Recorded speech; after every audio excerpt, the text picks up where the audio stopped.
Reels video save option not showing. Hello guys, in today's video I'm gonna show you how to fix this problem on your Instagram. So first thing you wanna do is open the settings and then go to the apps manager right here as you can see, and then open the apps. On this page you will find all the apps that you have on your phone.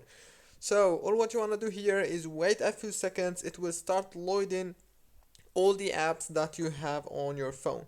So after you wait, now you have to scroll like this until you find the Instagram app. Click on it, and now right here click on this option. It's called force stop, to stop running the app in the background. And then click on the storage. Open the storage, click on clear data, clear cache, go back again to the home page, and now last thing you want to do is open the Play Store or the App Store, search for Instagram, and then update it. Don't forget to like, subscribe.